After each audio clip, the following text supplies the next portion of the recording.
friends this bube. E be ye dey. Bra preko enim sebe odwampopo bi esi kroni mu a wase wadoro se. Se be dia ko ne be kwen bodi akede. Na se kofi nro ni ya be antima nyina ni mu ampata na wo ya de. Abusiafo enanso bio Nyansapo Chiame akraba nana esu afram jebi maji medwa. Mabase be besane Nyansapo. Wunti ana memere ye o ndi unso emere me. Ene abajafo a ebeka mo ho ama yadwedwe nkomo na esu Asante mamere eye Asante Twi o menchen wa ha ena Eric Ewua a amanfo sanamrane amansie mede menka bi amansie ono so wa ha mekasa amansie ni hanti se bempanisi se ekura ni fia le nkura di ahusie ana amansie aba ye hwese ahodi bi frachiri ba ebe wa amansie si ba bi ana so be giane na so no madawroma momo akwaba Nyansapo yesano badwemba enokre se sene Nyansapo badwemba dia na obadwemba na esu from Jibi akraba mete ha die na mbabua me ama yasane ene madawroma ede na mo wode ma Ghana man ene ewiase afana nyina yo penikase ye dasi ewiase penikase se wa afọ ji asa no anyi bia ye enokre eno nti na me aba no pia o enti yanso ye pese ye be dan ye ma di ma ko hunu tete ebe na ma panini buo no ye ma na nyira da eno nti ne yanso yaba pia o yo medika kan me se ka Nyansapo dia na ye de akraba jebi meti adwamu ene fere Nyansapo na de yakoso bia ye wani so asem wa wuhunu bi sebe se tro de twa da wanim enti wada woroma ensuro na mo afide na haya na da bia ma che wade foforo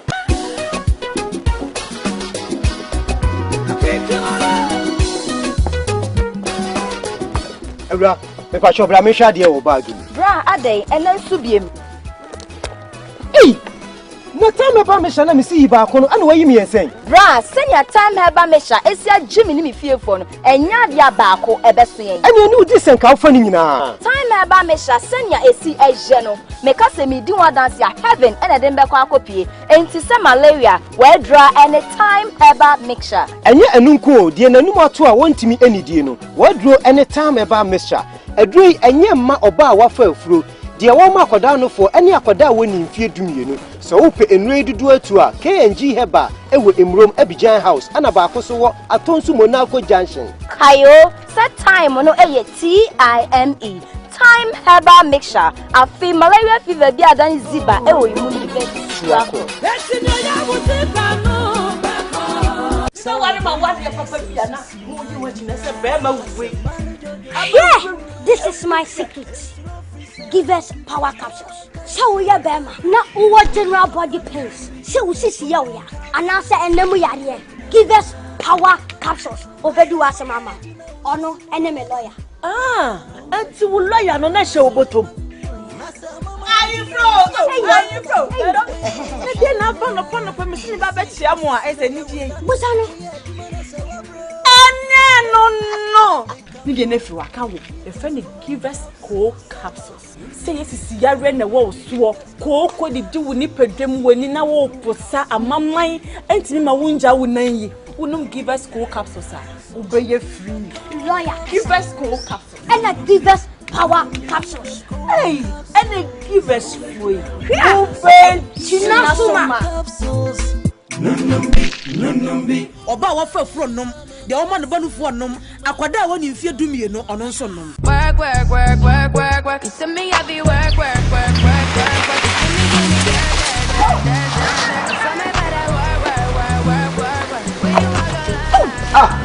Appiah What's so there? Answer bio. Oh, kafra. Hey, what does what perfect skin and body therapy for home? Me say a perfect skin and body therapy. Shay. And me kai no. Say you could chan. Nense wo be pimples, stretch marks, and post a pray and now go skin ho prekese mbasa so a e mane hawo. Oba perfect skin and body therapy. Ni nyina ebe free wo. Say empo yire no wawo. And na ni shape and ni figure na say ya. Oba perfect skin. Dr. Ebebuo ne kama. Where bag ya. Eya be wo fu eya kakako. Oba perfect skin and body therapy. Ebe ye free. Perfect skin and body therapy. Be perfect.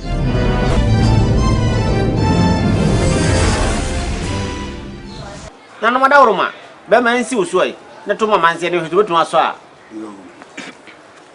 uni akate oniti o hene makate atu uhunu den wadawroma ma hunu hwe ye di anafo na pre dabre empanifo se so aduane aso di a na kata makodu matwe di wadafo mu so di o mo ahwe ase ho ban ewi aso empanifo sama obubu bande ehu monya beduro enye hu biem di wahwefo di wahwe watumi ka hwefo mawu awu no ye mfam ne katu enko na yi ase pese bubedi se de tie de wasunti awu de wasunti awu no ye mfam ne katu enko na yi ase na nam da ase o hene ba na yi ase fo nya asu ya ne kunafo no ko ana ma men kan to se o mawu se ya akoko ba ta na ebisa no ewi ase empanifo se se bia kroto se be nya do sa akoko sa kyen anya akroma fe ana no ko am ka to se akoko fita ho che ofia ne hu biri esre akoko so ne akroma se no kure akoko na ne twetwe de ne pede twetwe ya nko be hye nkom no kure pa o mawu ya abo akoko ne bisa no ade ye petetu amansa to petetu be ma yanku anim ana ma men kan to se akoko ba ta ne nati aba ozo nkumba abotre wiase mpanifo se akoko nyiri kuntu kantan ja kuntu kantan no ne da se bo afiri kusuam akoko so se de kura kantan ne de butu nu ekwan wale se de kura be wiawo bo ano akoko ba oni hwesefo na akoma ba oni mo ade na ode ne sen mpanifo se ahoma tena to ane pa abam no kure ana ma men kan to se akoko odi uje na susuma ne ya ode ye na widie yi abrewa hwa akoko na akoko abrewa no kure ana ma men kan to se kosu anya gu kantan mo ni da so nim mpanifo se ba fa kwenkosu egu ya toto abo nko ho no kure wote ahwedan mu so aye ntobo mpanifo se so akira abrewa dura wa na be kwakotia ma no kosu ada nkran ni mama ne nem omuntime nya na hwe mbo mpanifo se okwa afu me se nkran ne wakwa mu a e ma ne haw duru na duru ntem kosu aso fi unsa bobo ba so aye mfa sakatimpo bi wona wo kono no na nkwam no osomebe na wo bi sa oto na wo me na do babai no kure mpanifo se abem papa ne dom krama de abufu e de fa kosu a ebogu nanum e den kan no no kure na men kan jo se sebi osie de ne se atu de ne se nyina tutu nu so didi no hu do mpa na ato na yem hihie atakron kwa nwan no kure na men kan jo se de me si usu anka hye wo ma mpanifo se oto petetu a akora bo na ase no ja me kwan na wo san me ho ene kure wi amanse ba no wahia me no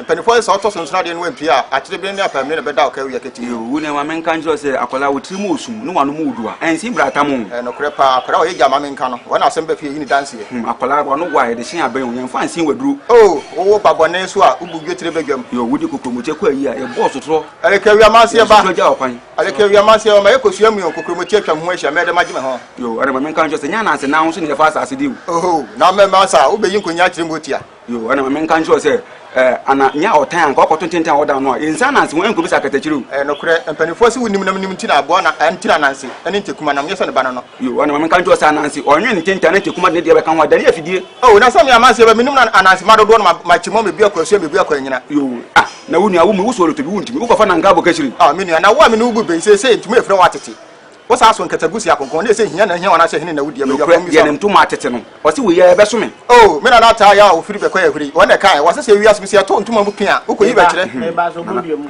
ye ntuma tete wa de na ma me mu ne yi na de oja eja hye ne ntuma mana kasi no o se we ye be so me no kre sabi akro to ntuma tete de o ne nu se ofura no sabi de akro to tebe nya do mpanifo se akotie hia ni na sabi ofura ntuma kofa de ne ntuma tete ne ka no kwa nka dai gura asafo konfo bia de oni no ana ma men kan jo se sabi mesika no awu no na enye kontom na haban ya se kibebodo na mempa fia sin defri ya che wasa ana ma men kan jo se wasa se okusunsu afidi wo so wodo na ntwi ade no mekum na ntwi bi no kure pa abofra wo so obesum ne fidi wa abotan so no woni nim fa akọ de ne kuntunu bebo ma men kan jo se abo wusum na fidi no gina ho hwe odu ohuru tra mpanifo se wusum fidi owuram na sa soro mo aduma hu na sa susu ntotobuan so hu na se wanya asum a wuyi ehum ni aham ne haha hum achechire pentin wo ye ni achechire te ena nam chichirisa wusu chichirisa ne so adi adwimpodie ana ma men kan jo se ekwae makwan hodo abo akoko ne nim ni nyina sabi abo akoko na aka asem wo se o ka se doctor mfaninsie wan ka se o fa na kura abo akoko ne ko mu da ho so di ahoma so na sen ana ma men kan jo se ba ko fo won cho damfo ewi asem penifo si bia mani ne we ho dua so ede mfia pem akon ano ya fada kontre no dodo so nyame abaku nura chacha ana dua enyi ane po bam ba fan se so ni obedi akon ane wode wa pratan so ba ko fo so nyame obu achacha ahahra tam yenu ekabo mo ya fre no pepe ba ko fo nsa enso nyankopon ni hata ukura pem na ja pem anya wenampe ana ma men kan jo se hu apala hu ne sa ko ne penifo didi ewi asem penifo se abofra woni ma dwale kwa na nya na furu so no ko usuma kola wasum wonam na duo wasum de anjo ye kono ka tira o jamane ana ma men kan jo se umu ye de wo mane wo sa jamane de ye funu ye yanso mo afi o se obi hu mobo funtun furafu de nchen furafu ese ne tekrama wo mafu ba kon se didi ane ye pre So bodu mamantie. Berbio. Funtum furafu, denchem furafu. Esene takrama, o mafuye ba kon se didi ane yepre. Ebene nyesa, Asante chama beso na menti ase. Yo funtum furafu denchem furafu. O mafuye ba akope. So mu dia no mo funtum furafu denchem furafu, o mafuye ba kon se didi ane yepre. No kore, ewi ase mpanimfo ase sabi akron to sabi nyado. So oto bo ma na ko bo akonta gitiri ma na otiri na ye. Yo, ana ma men kan jo se ni bo a ekotirim. Okwa ahwe. Uneye na okwa ahwe so ahwe ma nkonta gi. Yo, de ade ato na ni onu ana eyi o. Ensu to tie odi na chi jabosuo. Ani nya na nhwene nya. No kore pa ewi ase mpanimfo ase sabi obi ahwe fatena ni. Kokura ma mfere se beto ohwene so, so mfere se odi asa wa betare so. Oh, na me nua kokura ma enchiri unwutiri ho nyina sa ohwene na wo pe obugu ma wawie. Ana ma men kan jo se pampan ho etreda ho na epagya na pani anwane akola nto nwane. No kore pa mpanimfo so oba ton emoko no oboka ne fa so na wabo. Oba to Twi a etrede be madam. Oh, na sabi na so obi ntutu mo bi ntwa entafra atwebo no. Yo, ana ma men kan jo se Coach Amansa Coach Amansa de huhu na wie na fu. Etuta ti ase to na nya wa etua opene so. Yo, etu Coach Amansa tu kwan na to de tija peteku a etu tu kwan de tija peteku a de popo dom. Etu tintini mu kura nkuma bana ntietie mu. Yo, ana ma men kan jo se sabi kusi oda kwanti mpom onya kokudura no wamrika. Oh, ewi asempanifo ase abo kusi wo se na bagafo na nyewa. Yo, kusi wu asase ase ko na nsema kofa na be se kwa asem na yote kama be wutu asase su. Okroma safa adwe na ayere moti oja to. Yo, ana ma men kan jo se sabi obi nka se duanhye na yanwedo. Nso hyepe a no bi atwe ne sekan. Me ba wo se obi nka se obi nka se duanhye na obi nka se putu hye na yanwedo. Nso hye a no bi atwe ne sekan. Media film Na nam dase. Empani se no kure pa open no ya de.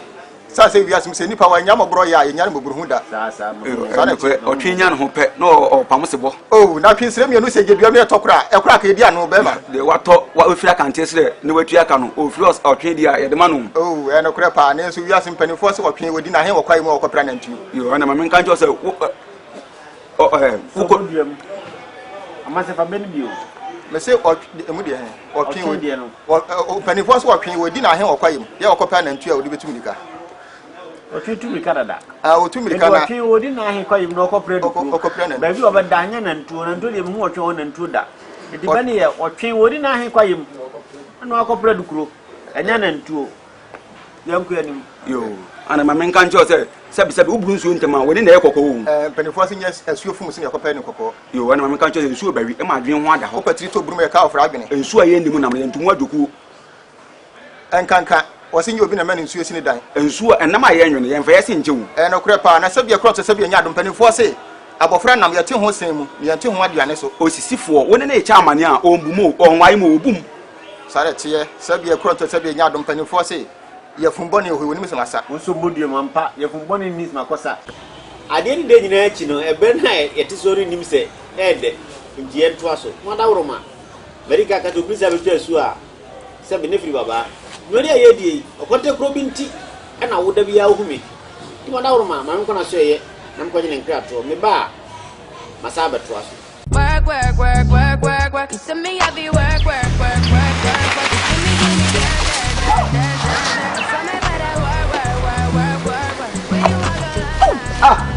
Appiah don't go. So de. Answer you. Oh, kafra. Hey, what does what perfect skin and body therapy for home? Me say a perfect skin and body therapy. Shay. And me kai no. Say you could chan. Nen so obey.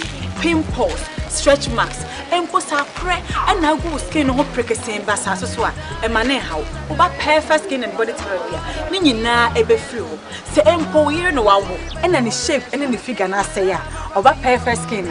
Dr. Bebuane kama. Where bag ya. Eya be ya wofu ayakakatu. Oba perfect skin and body therapy. Ebe ye free. Perfect skin and body therapy. Be perfect.